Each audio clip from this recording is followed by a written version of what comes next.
कि बाबा साहब आम्बेडकर का पूरा जीवन 3 बातों पे हमें इंगित होता दिखाई देता है। एक है कि उन्होंने अपना पूरा जीवन जो डिग्रियां प्राप्त की थी वो सभी समाज का जो शोषित, पीड़ित और जिन्हें शताब्दियों से न्याय से वंचित कर दिया था, ऐसे पीड़ित जनों के लिए अपना पूरा जीवन समर्पित कर दिया। दूसरा है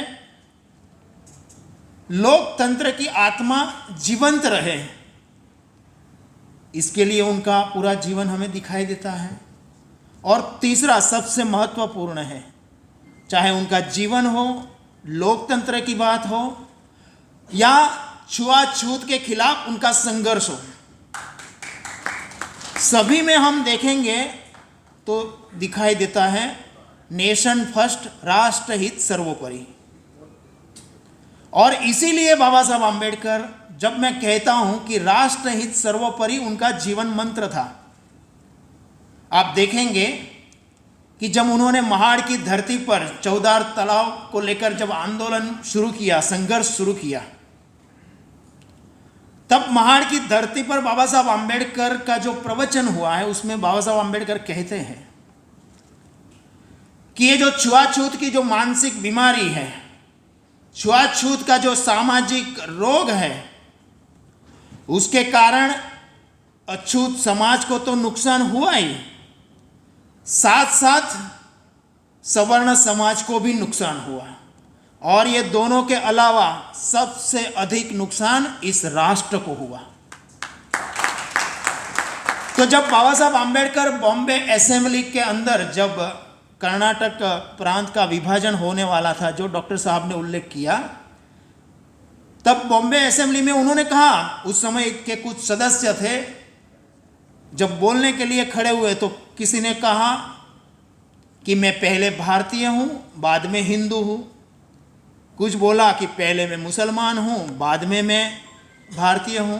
जब बाबा साहब आम्बेडकर बोलने के लिए खड़े हो तो उन्होंने कहा कि मैं पहले भी भारतीय हूं, बाद में भी भारतीय हूं और अंत में भी भारतीय हूं। और उन्होंने हर हमेशा समाज और राष्ट्र की चिंता की। 1916 में जब बाबा साहब आम्बेडकर कोलंबिया यूनिवर्सिटी में पढ़ने के लिए गए, तब उन्होंने 16 में निबंध लिखा है, भारत में जातियां, कास्ट इन इंडिया। उसमें बाबा साहब आम्बेडकर ने लिखा है कि भारत सांस्कृतिक स्तर पर एक है, सब में एक रक्त है, मगर सामाजिक स्तर पर भारत एक नहीं है। और जो देश सामाजिक स्तर पर एक नहीं होता वो गुलामी की जंजीरों में जकड़ जाता है। और हम देखते हैं बाबा साहब आम्बेडकर ने इसका भी निदान किया है कि भारतवर्ष 1000 साल की गुलामी की जंजीरों में क्यों कैद हुआ, तो उन्होंने उसका भी विश्लेषण किया। उन्होंने कहा कि हम आपस में लड़ते भी थे, असंगठित थे और छुआछूत की मानसिकता से ग्रस्त थे। और जब ये पढ़ाई करके बाबा साहब आम्बेडकर भारत लौटे, तब उन्होंने अपने जीवन की पहली वैचारिक जागरण के लिए सामयिक प्रारंभ किया, मूक नायक। बाबा साहब आम्बेडकर मूक नायक में 3 बातें लिखते हैं। पहली है कि हम सब मतलब भारत में रहने वाला प्रत्येक भारतीय एक ही नाव के यात्री है। अगर इस नाव में किसी एक व्यक्ति ने भी छेद किया तो सब मरेंगे, सब डूबेंगे। मूक नायक में बाबा साहब आम्बेडकर एक दूसरी बात लिखते हैं जो उनका जीवन भर का संघर्ष रहा। वो लिखते हैं बाबा साहब आम्बेडकर के, जो हिंदू समाज है वो हिंदू समाज 4 मंजिला इमारत है, और यह ऐसी इमारत है कि इसमें एक दूसरे में जाने के लिए सीढ़ी ही नहीं है। ये सीढ़ी नहीं है, इसके कारण ऊपरी मंजिल पर रहने वाला व्यक्ति चाहे कितना भी निकम्मा हो, चाहे कितना भी निष्कृत हो, चाहे कितना भी बुद्धिमान हो, वो नीचे नहीं आ सकता। और निचली मंजिल पर रहने वाला व्यक्ति चाहे कितना भी बुद्धिमान हो, चाहे कितना भी चरित्रवान हो, वो ऊपर नहीं जा सकता। तो बाबा साहब आम्बेडकर की जो लड़ाई थी, जो संघर्ष था, ये जो असमान इमारत थी, वो ध्वंस कर एक वर्णीय समाज की प्रस्थापना करनी। और तीसरी बात बाबा साहब आम्बेडकर लिखते हैं, आप देखिए बाबा साहब आम्बेडकर का विजन किस प्रकार का था कि आज जो शब्द हम सुनते हैं, आत्मनिर्भर भारत, मेकिंग इंडिया, बाबा साहब आम्बेडकर ने तो ये विचार 1920 में ही रख दिए थे। उन्होंने जापान का उदाहरण दिया है मूक नायक में। बाबा साहब आम्बेडकर लिखते हैं कि जापान में भी जाति व्यवस्था थी, वहां पर समुराई नाम की जाति थी, वो अपने आप को सर्वोच्च मानती थी, सब पर डोमिनेट करती थी, और इसके कारण जापान विकास की दौड़ में पिछड़ रहा था। जब जापान के लोगों को लगा, जापान की ये जो समुराई नाम की जाति थी, उनको भी लगा कि हमारी इस मानसिकता के कारण जापान प्रगति की दौड़ में पिछड़ रहा है, और जापान ने, समुराई जाति ने अपनी जो जाति व्यवस्था थी उसका लोप कर दिया, उसे मिटा दी। दुर्भाग्य से हमारे देश में किसी को ऐसा नहीं लगा कि हमारे ये अहंकार के कारण, हमारी ये जातिवादी मानसिकता के कारण इस राष्ट्र को नुकसान हो रहा है, वो किसी को नहीं लगा, बट जापान को लगा। और उन्होंने जापान में रहने वाला प्रत्येक जापानी मेरा भाई है, ये भाव लेकर जापान निकला, और 1920 में जापान समग्र संसार में सर्वोच्च स्थान पर पहुंच गया। ये बात लिखने के बाद बाबा साहब आम्बेडकर के अंतर मन में जो सपना है, संकल्प है, उद्देश्य है, और जो पीड़ा है, वो लिखते हैं कि क्या भारत दुनिया में सर्वश्रेष्ठ नहीं बन सकता। ये उनकी पीड़ा भी है, सपना भी है। बाबा साहब आम्बेडकर जैसे अपने जीवन का पहला सामयिक प्रारंभ किया, उसी तरह बाबा साहब आम्बेडकर ने 1924 में मार्च महीने में अपने जीवन की पहली सामाजिक संस्था प्रारंभ की, बहिष्कृत हितकारिणी सभा। इस संस्था जब प्रारंभ हो रही थी, तब बाबा साहब आम्बेडकर ने 4 उद्देश्य सामने रखे थे। संस्था का पहला उद्देश्य था संस्कार केंद्र की स्थापना करना। बाबा साहब आम्बेडकर का पूरा जीवन आप पढ़िए, उन्होंने संस्कार को सबसे ऊपर रखा है। बाबा साहब आम्बेडकर मानते थे कि चाहे आप कितनी भी शिक्षा प्राप्त कर लो, अगर संस्कार नहीं है तो आप राक्षस की स्तर पर, उन्होंने शब्द भी प्रयोग किया है ऐसा। तो बाबा साहब आम्बेडकर उन्होंने कहा भी कि आज मैं जो कुछ हूँ, मेरे अंदर जो संस्कार है, वो मेरे पिताजी ने जो मुझे बाल्यावस्था में संस्कार दिया था, उसी के कारण। तो बाबा साहब आम्बेडकर ने अपनी संस्था का पहला उद्देश्य संस्कार केंद्र की स्थापना करना। बाबा साहब आम्बेडकर ने उसका दूसरा उद्देश्य रखा था, दूसरा संकल्प था, और वो था छात्रावास और ग्रंथालयों की स्थापना करना। बाबा साहब आम्बेडकर के जीवन के अंदर ग्रंथालय, ग्रंथ का, पुस्तक का बहुत बड़ा महत्व है। जब वो कोलंबिया यूनिवर्सिटी में पढ़ते थे, उस समय हमारे उस समय के कायदाविद थे फिरोज शाह मेहता, उनका देहावसान हुआ था। वो समाचार बाबा साहब आम्बेडकर ने वहाँ पढ़ा, और उस समय उन्होंने वहाँ ये भी पढ़ा कि फिरोज शाह मेहता का जिस प्रकार का व्यक्तित्व था, उसी प्रकार की एक बड़ी प्रतिमा मुंबई में लगने वाली है।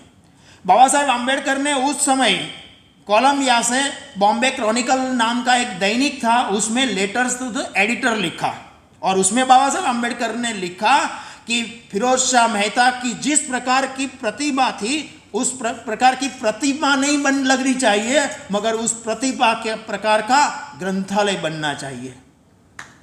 तो बाबा साहब आम्बेडकर मानते थे कि प्रतिमा लगने से एक श्रद्धा व्यक्त होती है, मगर व्यक्तित्व का निर्माण करना है, भविष्य की पीढ़ी को तैयार करना है, तो उसके लिए ग्रंथालय बहुत महत्वपूर्ण है। और इसीलिए इस संस्था का दूसरा उद्देश्य ग्रंथालय की स्थापना करना। तीसरा उद्देश्य बहुत महत्वपूर्ण है। बाबा साहब आम्बेडकर उस समय भी मानते थे कि केवल सरकारी नौकरी से ही समाज का कल्याण नहीं होगा। अगर समाज के युवाओं को आगे ले जाना है तो उसे और क्षेत्र भी ढूंढने होंगे। तो उसका तीसरा उद्देश्य था जो युवा है, युवाओं को छोटा मोटा व्यवसाय कर सके, छोटा मोटा कारोबार कर सके, उसके लिए प्रशिक्षण देना। और चौथा उद्देश्य था किसी के पास छोटी मोटी अगर कृषि लायक जमीन है तो उस छोटी सी जमीन में भी ज़्यादा से ज़्यादा उत्पादन कृषि का कैसे ले सके, उसके लिए किसानों को प्रशिक्षित करना। ये चारों उद्देश्य आज भी रिलेवेंट हैं, आगे समय में भी इतने ही रिलेवेंट रहने वाले हैं। तो बाबा साहब आम्बेडकर का हर क्षेत्र के अंदर बहुत महत्वपूर्ण पहलू रहा है। दुर्भाग्य से दलित समाज ने ये दलितों के नेता इसी कैद कर दिया, बाकी जो समाज है उन्होंने भी ये दलित समाज के नेता। तो इसके कारण बाबा साहब आम्बेडकर का जिस प्रकार का एक विराट व्यक्तित्व था, एक तेजोमय व्यक्तित्व था, एक सूर्य समान व्यक्तित्व था, एक महासागर सा व्यक्तित्व था, वो एक संकुचित बन गया। तो बाबा साहब आम्बेडकर एक बात विशेष में उल्लेख करूंगा, हम सब यहाँ पढ़े लिखे लोग बैठे हैं। जो तीसरा उद्देश्य था बाबा साहब आम्बेडकर का, युवाओं को प्रशिक्षित करना, ये आज भी क्यों रिलेवेंट है? ये कमीशन का मैं चेयरमैन बना, उसके बाद हम बैंकों का रिव्यू कर रहे हैं, तो तब हमारे ध्यान में आया जब हमने bank of Baroda, state bank का रिव्यू किया, तब हमारे सामने बात आई कि चार्टर्ड अकाउंट का जो पद होता है वो एससी के लिए रिजर्व है, मगर मिलते नहीं हैं। तो अब हम सब बैठे हैं, हमारा माइंडसेट हो गया है या तो शिक्षा जगत में जाना या सरकारी नौकरी लेना या इंजीनियर बनना या डॉक्टर बनना। ऐसे जो क्षेत्र है चार्टर्ड अकाउंट वगैरह क्षेत्र, हमारे युवा आज भी नहीं जाते। तो इस दिशा में हमें सोचना चाहिए, तभी मुझे लगता है कि बाबा साहब आम्बेडकर का जो सपना है वो पूरा हो सकेगा। कहने के लिए तो काफ़ी है, मगर एक अंत में दो बात कह के मैं मेरी बात पूरी करूंगा। बाबा साहब आम्बेडकर ने कहा था, उस समय उन्होंने कहा था कि सार्वजनिक क्षेत्र में आए हुए, राजनीतिक क्षेत्र में आए हुए 25 वर्ष पूर्ण हो गए हैं, और जब मैंने ये यात्रा प्रारंभ की थी तब मेरे 3 उद्देश्य थे। पहला उद्देश्य था कि ज्ञान की जो गंगा है वो अछूत के घर घर में पहुंचाओ। ये जो मेरा पहला उद्देश्य था, महद अंश में सफल हुआ हूं, ये बाबा साहब आम्बेडकर ने कहा। मेरा दूसरा उद्देश्य था कि ज़्यादा से ज़्यादा अछूत बांधव सरकारी नौकरी करे, मैं दूसरे उद्देश्य में भी सफल हुआ हूं। बाबा साहब आम्बेडकर कहते हैं कि मेरा तीसरा जो उद्देश्य था, मेरा तीसरा जो संकल्प था वो अधूरा है। उस समय उन्होंने शायद 52 या 53 में कहा था। उस समय बाबा साहब आम्बेडकर का जो तीसरा जो उद्देश्य था वो आज भी अधूरा है उनका, और उस समय में उन्होंने कहा कि मेरा तीसरा उद्देश्य अधूरा है। वो तीसरा उनका उद्देश्य था कि गांव के अंदर रहने वाले जो हमारे बांधव हैं वो सुरक्षित रहे, सलामत रहे, उन पर अत्याचार ना हो। उसमें मैं सफल नहीं हुआ, वो बाबा साहब आम्बेडकर ने कहा। उन्होंने साथ साथ ये भी कहा है कि गांव के अंदर रहने वाले जो हमारे अछूत बांधव हैं वो शहरों में आना चाहिए ताकि उनका उत्थान हो, वो सुरक्षित भी रहे। तो मुझे लगता है कि बाबा साहब आम्बेडकर का तीसरा उद्देश्य बहुत महत्वपूर्ण है। और अंत में, जैसे हम सब बाबा साहब आम्बेडकर के त्रिसूत्र बार बार बोलते हैं कि शिक्षित बनो, संगठित हो, संघर्ष करो। बाबा साहब आम्बेडकर ने ऐसे ही 3 शब्द दिए थे, वो बहुत कम हम उपयोग भी करते हैं और इतना प्रचलित भी नहीं है। बाबा साहब आम्बेडकर ने कहा था, और बाबा साहब आम्बेडकर के लिए केवल 3 शब्द नहीं थे, ये 3 उनके आराध्य देवता थे, और उन्होंने शब्द भी यही उपयोग किया है, ये मेरे 3 आराध्य देवता हैं।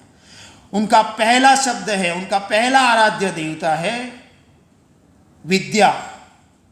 बाबा साहब आम्बेडकर आराध्य देवता मानते हैं विद्या को। उन्होंने कहा कि मनुष्य को मानवता की ओर ले जाते हैं विद्या, विद्या मतलब डिग्री नहीं। तो बाबा साहब आम्बेडकर का पहला आराध्य देवता है विद्या।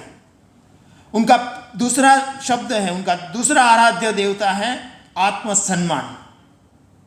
और बाबा साहब आम्बेडकर ने कहा इस शब्द, इस आराध्य देवता की बात करते हुए कि आप बकरी के जैसे मत रहो, सिंह की जैसे रहो। अगर आपने सिंह की तरह रहे तो कोई आपका बलि नहीं लेगा, क्योंकि बलि तो बकरी की ली जाती है। और इसीलिए बाबा साहब आम्बेडकर ने कहा कि अपना आत्मसम्मान रखिए। उनका तीसरा आराध्य देवता था और वो है शील चरित्र, जो मैंने प्रारंभ में शब्द किया, संस्कार। शील चरित्र की बात करते हुए बाबा साहब आम्बेडकर ने कहा कि मैं कई वर्ष विदेश में रहा, मैंने कभी भी बीड़ी, सिगरेट, शराब को हाथ तक नहीं लगाया। अगर ये तीन बातें लेकर हम आगे बढ़ेंगे तो समाज का भी उत्थान होगा। और ये हम सब जानते हैं कि संविधान की ये 75 वर्ष की यात्रा है। और बाबा साहब आम्बेडकर ने कहा है कि अगर लोकतंत्र, संविधान को सफल करना है तो तीन बातें महत्वपूर्ण हैं। पहली है कि सामाजिक और आर्थिक उत्थान के लिए हमें लोकतंत्र, संवैधानिक मार्ग अख्तियार करना पड़ेगा।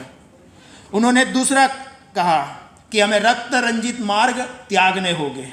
और तीसरी बात उन्होंने कही थी कि अहिंसक सत्याग्रह, इस प्रकार के जो आंदोलन है वो हमें छोड़ना होगी, क्योंकि वो हमें अराजकता की ओर ले जाता है।